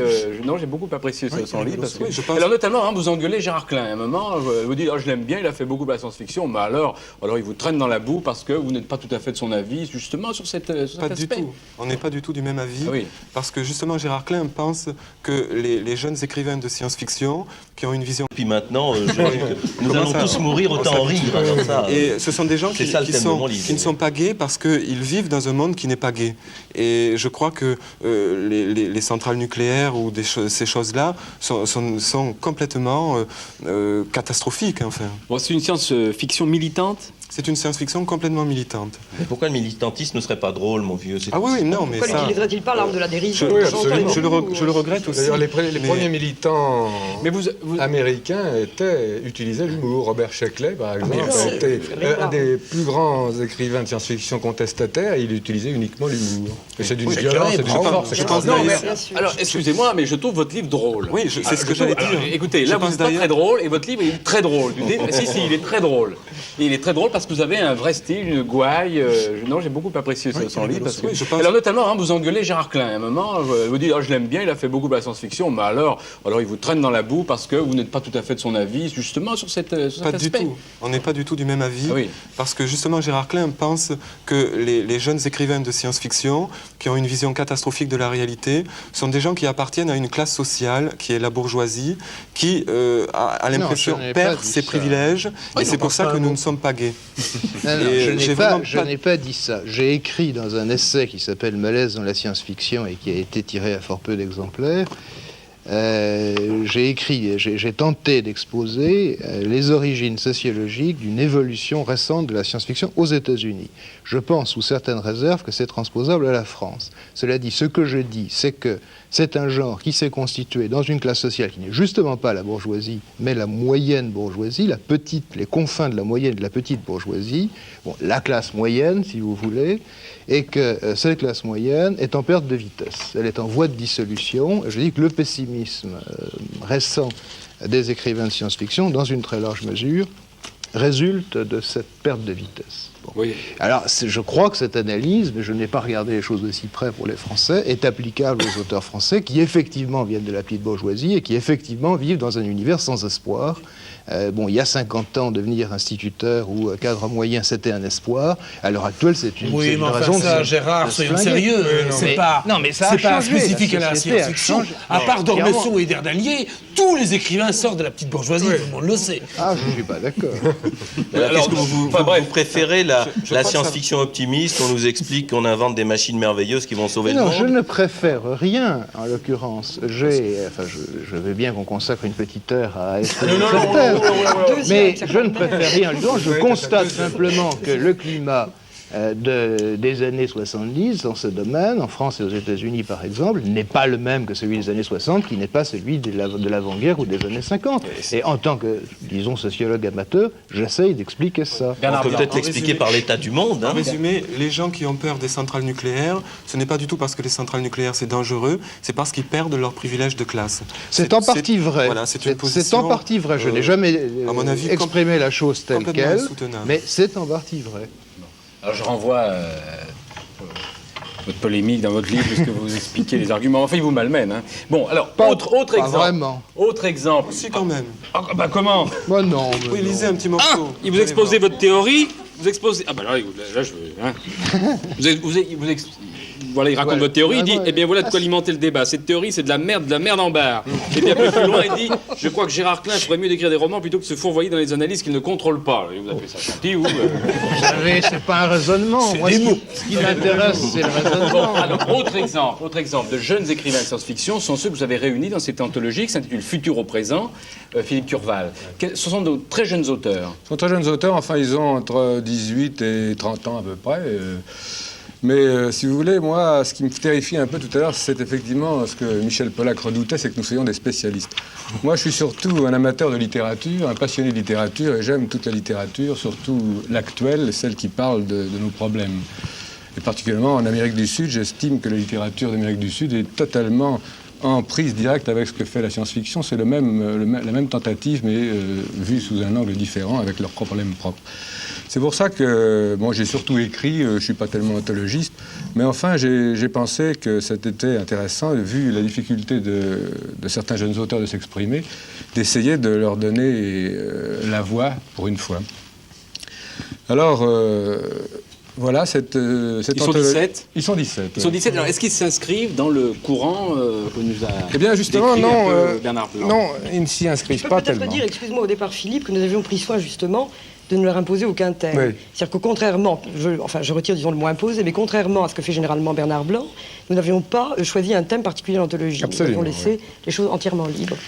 Donc c'est une exploration complète de ce que peuvent faire les jeunes écrivains quand ils écrivent de la science-fiction sans spécialité. Parce qu'ils écrivent de la science-fiction parce qu'ils n'ont pas envie d'écrire autre chose. Oui, parce que les problèmes qui les préoccupent sont les problèmes qui sont directement en rapport justement avec leur environnement. Et ils les traitent d'une manière totalement différente de la littérature classique. Alors, on peut rencontrer dans ce livre des nouvelles qui sont influencées par le surréalisme, d'autres qui sont influencées par l'absurde, d'autres qui sont aussi un peu influencées par une prise en possession politique de l'univers. Vous trouvez tout de même un adjectif qui les qualifie tous, après avoir dit d'ailleurs que c'est une nouvelle science-fiction, hein, dans votre préface, page 17, et si cette nouvelle science-fiction française parle aussi de pouvoir... oui, bon, c'est un passe mot là-dessus gentiment. C'est un mot. Mais vous dites, voilà, le mot est lâché, il s'agit d'une littérature libertaire. Oui, je pense. Oui. C'est ça qui est tout à fait remarquable chez ces auteurs, c'est qu'ils sont politisés, mais politisés de manière très très diverse. Avant tout, ce qui les intéresse, c'est l'exploration du monde et la découverte de nouveaux horizons.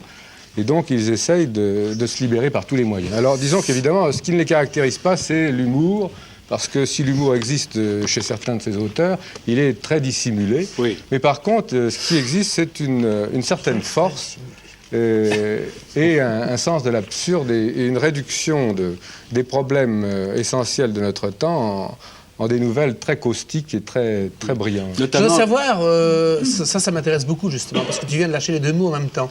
Je veux savoir comment on peut avoir le sens de l'absurde sans avoir le sens de l'humour. Oh bah, il y a tout de même un... Non, enfin, disons qu'il y a toute une gamme d'humour. Enfin, une question absurde pleine d'humour. Oui, ça, c'est la question. Vous n'allez pas dire non, mais je crois que c'est possible. Enfin. Hein. Oui, par exemple. J'allais parler de Kafka, mais pour dire que son humour était justement un humour en miroir, qui n'est pas évident à première phénomène de reflet. L'histoire des bicyclettes dont vous parliez tout à l'heure est pleine d'humour. Alors l'histoire des bicyclettes... Gérard Klein, tu es très calé, c'est la seule. Évidemment. Alors l'histoire... C'est la seule qui est pleine d'humour. Je dois dire que cette histoire, effectivement, est drôle et m'a terrifié en même temps. À donner à lire à tous les coureurs du Tour de France. Plus personne ne repart sur son vélo demain matin si on leur fait lire dans la nuit. Oui, c'est une nouvelle assez terrifiante, mais extrêmement efficace. Elle est de qui? Elle est de Serge Brussolo. Oui, c'est un jeune. Mais c'est un jeune. Et lui, d'ailleurs, ne rentre absolument pas dans les catégories de Gérard Klein parce qu'il est né dans un milieu ouvrier. Oui. Enfin, bon, c'est un débat très long. Mais je crois petit bourgeois, quoi.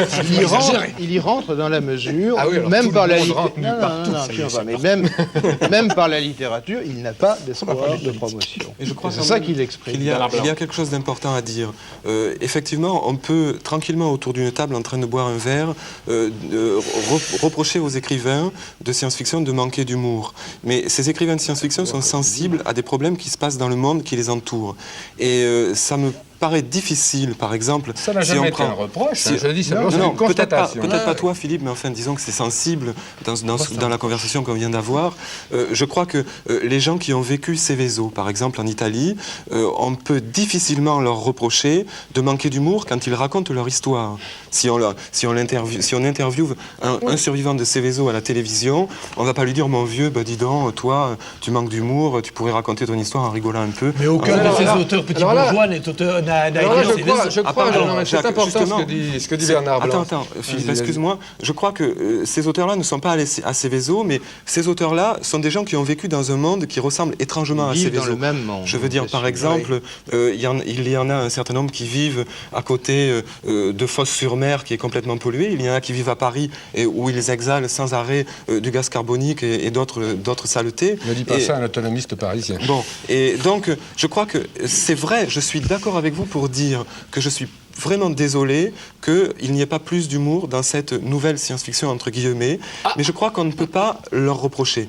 C'est-à-dire, je ne pense pas vraiment, et c'est ça, je le répète, je trouve ça inquiétant parce que, là encore, je parle comme un vieux, les auteurs les plus pessimistes des années 50 étaient ceux qui étaient le plus bourrés d'humour. Mais ça, je crois, et ça me dérange. L'essentiel de notre querelle avec Bernard Blanc est là-dessus, c'est-à-dire que tu considères tout simplement la science-fiction comme une littérature du premier degré. Voilà, c'est ça. Tu ne considères pas la littérature comme voilà.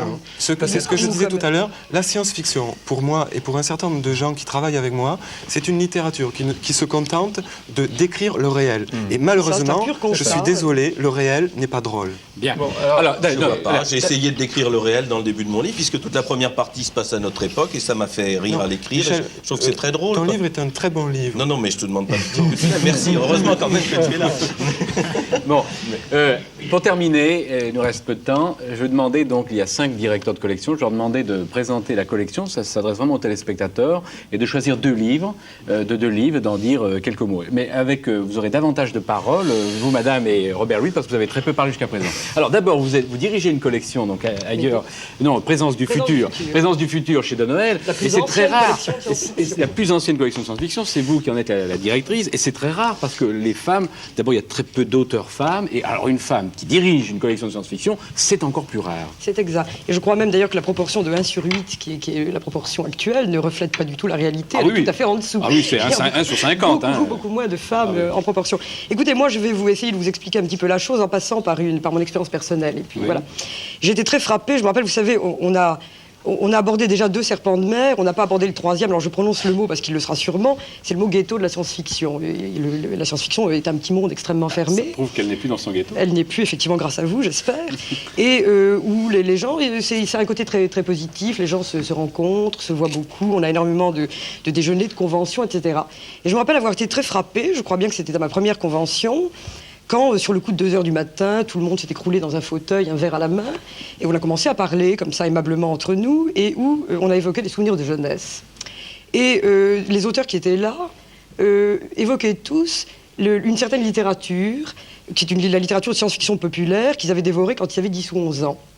Et je me suis aperçue, c'était une découverte pour moi, que pendant qu'eux, à 10 ou 11 ans, dévoraient ça, moi, dans mon pensionnat religieux, puisque j'étais élevée dans un pensionnat religieux, ce que je lisais, au fond, sous mes couvertures, avec ma lampe électrique la nuit, ça n'était pas du tout ça. C'était Autant l'emporte le vent, c'était Les Sœurs Brontë, c'était tout ce que vous voulez.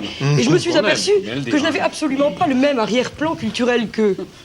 Et que c'était de toute manière totalement irrécupérable. C'est-à-dire que si je disais maintenant, par exemple, à Curval, qui a une très belle bibliothèque, fais-moi lire tout ce que j'ai loupé quand j'avais 10 ans parce que j'étais une fille et que toi tu étais un garçon, ce serait trop tard. Je ne le lirais pas du tout de la même manière que je l'aurais lu quand j'avais 10 ans. Alors ça, déjà, c'est une première explication. Alors la seconde, je suis allée un peu plus loin dans la réflexion, je me suis dit, oui, mais quand tu es sorti de ton ghetto personnel, qui était celui du pensionnat religieux, revenons-y, tu as eu accès à toute cette littérature, pourquoi ne t'a-t-elle pas intéressée ? Et je me suis demandé ce qu'on m'offrait à l'époque. à l'époque, c'était, disons, arrivait la science-fiction américaine, effectivement, des années 50. Il y avait là deux sortes d'ouvrages, le space opéra, qui n'est autre que le bon vieux roman d'aventure, dans lequel la femme était présente exclusivement en tant que la belle et blonde héroïne que le vilain jupitérien ou martien va jeter dans un marais de mercure en feu. Enfin, c'était tout. Et c'était un genre de littérature parfaitement réactionnaire, parfaitement sexiste, enfin, disons même plus que sexiste, puisque le sexe n'existait pas du tout. Et que le deuxième, le roman, disons, plus sérieux, le bon roman de science-fiction, la femme y était présente, alors là, oui, en qualité de secrétaire. C'est-à-dire, là, c'est au niveau, le savant, la secrétaire apporte la tasse de thé, le savant, à ce moment-là, le met dans un état de confort intellectuel qui fait qu'il s'écrit tout à coup, Eureka, c'est ce trou noir qui va avaler la Terre, j'ai trouvé le moyen d'y échapper, prenez votre bloc sténo, appelez mes collègues, je vais leur faire part de mes observations. Donc, j'étais en face de deux littératures qui, à vrai dire, ne m'intéressaient pas tellement. Et puis, j'en arrive, si vous voulez, à quand même, là, je vais évoquer un petit peu le mot de nouvelle science-fiction.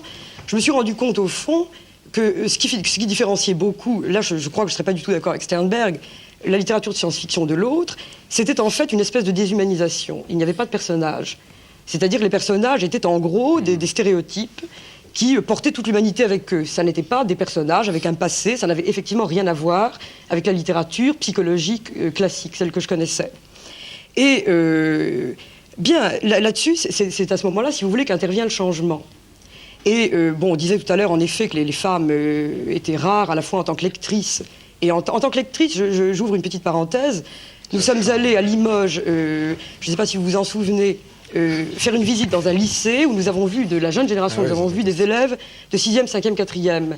Et on leur a demandé, il y avait des filles, c'était mixte, on leur a demandé est-ce que vous aimez la science-fiction. Et je vois les réponses des filles étaient aussi... en 10 ans, ça a changé. Ça a changé énormément. Les filles s'y mettent. Voilà. Enfin, pour terminer très vite sur ce sujet, je dirais, si vous voulez, que l'apport, par exemple, d'un auteur comme Ursula Le Guin, qui est un auteur un admirable auteur de science-fiction qui a publié Gérard Klein, ou un auteur comme Kate Wilhelm, dont j'ai publié récemment un recueil de nouvelles, ont apporté et apportent ceci à la science-fiction, c'est le retour du personnage. Une espèce si vous voulez, de fusion maintenant entre la littérature de science-fiction et la littérature psychologique. Et je crois que c'est effectivement le seul moyen d'enrichir, que je crois que les deux littératures sont en train de s'enrichir énormément de façon mutuelle. Donc et on c'est ça peut le espérer, grand... dans les 20 années qui viennent, beaucoup de femmes dans la science-fiction. On peut espérer ça, et on peut espérer surtout qu'elles auront apporté à la science-fiction une humanisation. Bon, rapidement, donc, Présence du futur, c'est la plus ancienne collection. C'est la plus ancienne, elle a été créée en 1954 avec les chroniques martiennes de Ray Bradbury. Par Robert Klanters. Par Robert Klanters, absolument. Bon, maintenant vous êtes la directrice, alors je voudrais vous publiez des auteurs français, des auteurs étrangers. Vous avez choisi, alors très rapidement, un auteur français et un auteur étranger. J'ai choisi, disons, je parlais d'abord de l'auteur américain qui est Philippe Dick. J'ai choisi ce livre parce que quand les gens vous demandent comment puis-je aborder la science-fiction, on leur dit généralement lisez les chroniques martiennes ou Frédéric Brown.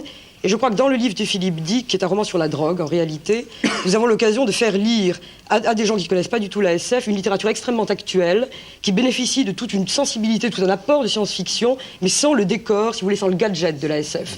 En gros, c'est tout simplement... Philippe Dick est un auteur et quelqu'un qui s'est drogué pendant de très longues années, qui brusquement a découvert, par les ravages que ça a exercé autour de lui, ce que la drogue pouvait provoquer, et qui a écrit sur ce sujet un remarquable vraiment roman sur, disons, à la fois sur la drogue, sur la société schizophrénique, parce qu'on s'aperçoit que la société à la fois incite à la drogue et la réprime. Je permets une toute petite parenthèse, j'en profite parce qu'on ne parle jamais des traducteurs, qu'il est là, que c'est Robert Louit, et que je veux dire que c'est aussi une splendide traduction. Voilà, très bien. Voilà. Et puis alors, le deuxième, Andrevans, disons que Jean-Pierre Andrevans... C'est un jeune français. C'est quelqu'un qui chronologiquement se place, disons, dans la génération juste après Curval et juste avant les auteurs de futur antérieur. Et c'est sur le plan, je pense, de la maturité, l'auteur de science-fiction français, le jeune auteur de science-fiction française qui a atteint son degré de maturité le plus grand. Alors, Le désert du monde est un roman qu'on appelle post-cataclysmique, c'est-à-dire que la fin du monde a eu lieu, et c'est l'histoire d'un homme qui se réveille totalement amnésique dans un désert, qui ne sait absolument pas ce qui lui est arrivé. Enfin bon, je dois aller très très vite. On s'aperçoit en fait à la fin du roman que la fin de la Terre a eu lieu il y a 400 millions d'années, et que, je ne sais plus, c'est 400 000 ou 400 000, on n'en est pas... je ne m'égoterai pas là-dessus. Et que ce sont des extraterrestres de passage qui, voyant une planète morte, ont essayé, sur la base de cellules prises sur des individus, de ressusciter des êtres humains de manière, à travers leur psychisme, à voir ce qui s'est effectivement passé sur la Terre. C'est un magnifique roman. On n'est pas loin de Polak, là. On n'est pas loin de Polak. Et j'ajoute aussi que sur le plan littéraire, c'est un véritable tour de force, car c'est un roman qui, sur 100 pages, n'utilise qu'un seul personnage. et c'est construit comme un roman policier. Enfin, je veux dire, ça se lit comme un roman policier. C'est un superbe roman. Jean-Pierre Andrevon, je crois, sur le plan de l'écriture, est vraiment celui des jeunes auteurs français qui est le plus Merci à la Elisabeth pointe. Gilles. Les trois autres, il faut aller très vite. Hein. Non, je vais très vite. Mais vous avez failli méditer, mais J'ai failli vous éditer, c'est exact. mais pas dans votre collection de Non, je ne vous aurais en science-fiction. effet pas pris dans ma collection. Parce Et que c'est la même chose pour Sternberg, d'ailleurs. Parce que pour vous, c'était pas de la science-fiction. Ça n'était pas de la science-fiction, et dans le cas de Sternberg, ça n'était pas un roman, disons. Bon, Robert Louis, vous dirigez la collection Dimension SF chez Kallman. Alors, quelles sont les caractéristiques Oui, de votre alors, collection moi, évidemment, je n'ai pas un aussi long palmarès. Je ne la dirige que depuis 1973. Et j'ai été amené à la diriger un peu fortuitement, mais disons, pour traduire un peu mes goûts de lecteur uniquement. C'est-à-dire que, bon, moi, je crois que, pour résumer un peu tout ce long débat qui a précédé, je pense que la question de titre de l'émission aurait dû être, non pas y a-t-il une nouvelle science-fiction, mais y a-t-il une science-fiction ? Il me paraît évident qu'il n'y en a pas une, mais plusieurs, et que les divers courants dont on a parlé, que ce soit celui du merveilleux scientifique que Bernard Blanc assassine dans la personne de Jules Verne, ou que ce soit la science-fiction inscrite politiquement dans la réalité, ces courants ont toujours coexisté dans la science-fiction, qui est un petit peu le mélange de tout ça, et dont il est très difficile de fixer les limites, heureusement d'ailleurs, parce qu'une littérature dont on fixerait les limites avec précision, je pense qu'il n'y aurait pas grand-chose à attendre d'elle.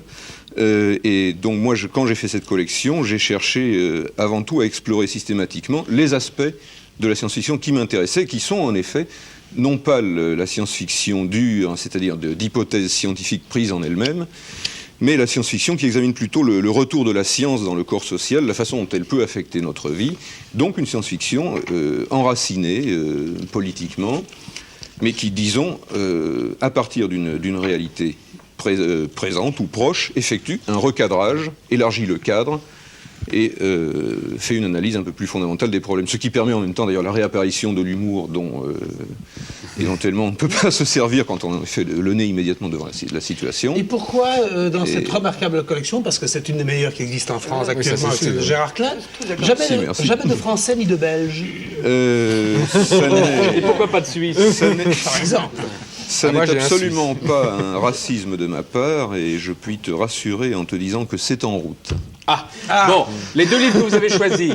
Alors j'ai choisi deux livres que j'ai publiés cette année et qui me semblent illustrer ce que je viens de résumer très brièvement, qui sont d'une part un roman d'un jeune auteur anglais qui s'appelle Ian Watson. Le roman s'appelle L'Inca de Mars. Et Ian Watson est un des auteurs les plus remarquables de la science-fiction actuelle, parce que lui illustre tout à fait cette démarche qui consiste à prendre une situation politique présente, en l'occurrence dans l'Inca de Mars, une réalité bolivienne présente, et à la faire croiser par une autre histoire qui apparemment n'a pas de rapport et qui permet de faire un saut quantitatif et d'analyser à partir de là de nouveaux modes de connaissance possibles. En gros, le thème principal de Watson depuis son premier roman qui était L'Enchâssement jusqu'à celui-ci, le troisième, c'est les limitations de la connaissance humaine et la manière dont elle peut éventuellement être amplifiée.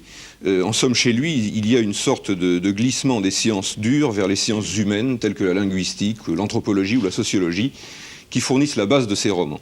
Et dans l'Inca de Mars, il est question tout commence par une sonde soviétique qui a été envoyée sur Mars, puis qui, en redescendant sur Terre, à la suite d'un accident, s'échoue près d'un village bolivien. Et certains Indiens du village sont contaminés par le sable de Mars ramené par cette sonde. Et après, certains meurent, et d'autres, après plusieurs nuits de fièvre, subissent un en particulier, un couple, subit une véritable métamorphose. Le héros se réincarne, dans la personnalité du héros se réincarne l'Inca traditionnel, sa conscience est amplifiée, il voit le monde de façon tout à fait différente. Et pendant ce temps, autre intrigue, un autre vaisseau spatial américain, lui, va s'occuper de conquérir le sol martien, et en travaillant sur le sable martien, les astronautes, eux aussi, seront contaminés. Et tout le roman repose sur cette évolution parallèle des consciences des uns et des autres. Bon, et l'autre ? Deuxième roman, qui est un petit peu dans le même courant, c'est un roman d'un jeune auteur américain, celui-là, John Varley, qui s'appelle le Canalophyte, et qui d'ailleurs ferait un petit peu une liaison avec votre émission de la semaine dernière, puisqu'il s'agit entre autres, il y a plusieurs thèmes, il s'agit de clones, entre autres, le clone dans ce roman. Et c'est assez fascinant parce que les possibilités romanesques offertes par le clone sont infinies, étant donné que les personnages existent à plusieurs versions. Oui. Et sont tous amenés à entrer en rapport avec d'autres personnages envers qui ils n'éprouvent pas les mêmes sentiments, évidemment. Tout ça pourrait d'ailleurs devenir très compliqué, mais la grande qualité du livre de Varlet est qu'il n'égare jamais son lecteur, tout en réussissant à faire jouer comme ça plusieurs facettes d'un même personnage. J'arrête là. Merci, Robert, oui. Bon, Gérard Klein, là, vous avez 1 minute pour présenter le livre. On a dit que votre collection Ailleurs et Demain chez Lafon, c'est l'une des meilleures. Ça a été dit, je crois. Bon, donc alors, deux livres. Hein. Tout de même, je voudrais dire que j'ai créé en 69 Ailleurs et Demain pour que des livres de science-fiction apparaissent comme de vrais romans, enfin dans une présentation relativement luxueuse, leur donnant un maximum de dignité, pour publier des auteurs que j'aimais, bien sûr, comme les autres éditeurs ici présents, et en particulier les auteurs français. J'ai publié à peu près la moitié des textes français. Michel Jury. Alors, par exemple, Michel Jury, que je tiens avec Jean-Pierre Andrevon, il est toujours désagréable d'abuser des superlatifs, je crois que Jury et Andrevon sont les deux auteurs, ce sont des hommes qui ont tous les deux atteint la quarantaine, et ce sont les deux auteurs français les plus importants, non seulement dans le domaine de la science-fiction, mais de façon beaucoup plus générale. Alors, je citerai en particulier Soleil chaud, Poisson des profondeurs de Jury, qui décrit un monde de l'avenir relativement proche, un monde à la fois réaliste et délirant, où l'ensemble de la société est gouverné par d'immenses systèmes d'ordinateurs qui commencent à entrer en décomposition. Il y a une invention verbale, enfin il y a une invention formelle dans ce livre qui me paraît tout à fait étonnante. Bon, et 2 mots sur l'autre. Bon, ce serait À l'Ouest du temps, John temps. Brunner. Ça me permet de citer John Brunner, qui est un des écrivains anglais certainement les plus importants, avec des livres comme Tous à Zanzibar ou le troupeau aveugle. À l'Ouest du temps, c'est l'histoire. Superbe titre. C'est l'histoire d'une jeune femme qui apparaît de nos jours dans la campagne anglaise et qui parle une langue inconnue. On la croit schizophrène, on l'interne, elle vient de l'Ouest du temps. Bien, 1 minute pour 2 livres, collection donc, qui s'appelle tout simplement Science-Fiction, au Presse Pocket.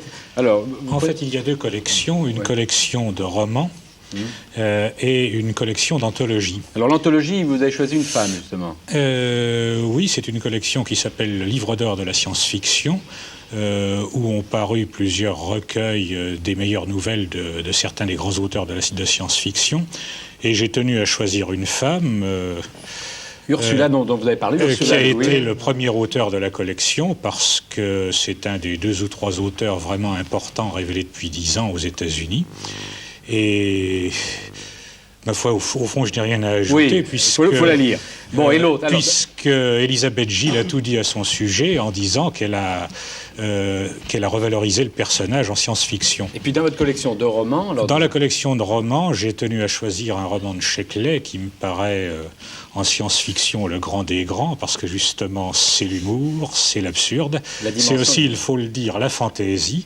Et cette fantaisie délirante n'a jamais été plus loin que dans la dimension des miracles, puisqu'on y voit même le héros rencontrer non pas Dieu, mais l'ingénieur qui a fabriqué la terre avant de la vendre à Dieu. Bon, et pour terminer, alors votre collection qui s'appelle, alors pas Ailleurs et Demain, mais Ici et Maintenant, on voit bien. Je crois que le titre est tout à fait, c'est un gag, donc il y a un petit peu d'humour, mais en plus, c'est un titre révélateur.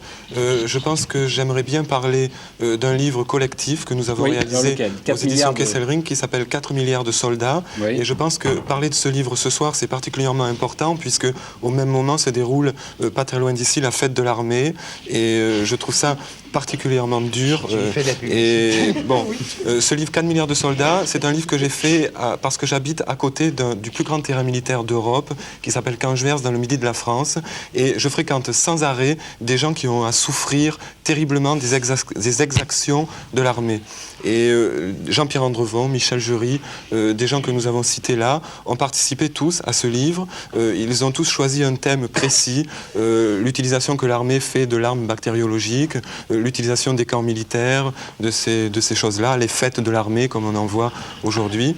Et le deuxième livre dont je voudrais parler très vite, c'est en 10 secondes, un livre qui n'appartient pas du tout à ma collection. C'est un livre qui est publié aux éditions J'ai lu et qui est fait par Yves Frémion, dont je regrette vraiment l'absence ce soir ici, et qui fait la seule revue sous forme de livre qui s'appelle Univers et qui a pendant depuis 2 ans et demi publié les meilleurs auteurs français et les meilleurs auteurs. Alors justement, vous parlez de J'ai lu. Encore une fois, je ne peux pas inviter. J'aurais pu inviter aussi Jacques Sadoul, qui est un très bon directeur de collection aussi. Vous en parlez tous dans vos livres. Bon, il dirige la collection de science-fiction de la collection J'ai lu. Et d'ailleurs, je voudrais rappeler qu'il est l'auteur lui aussi d'une histoire de la science-fiction moderne en 2 volumes.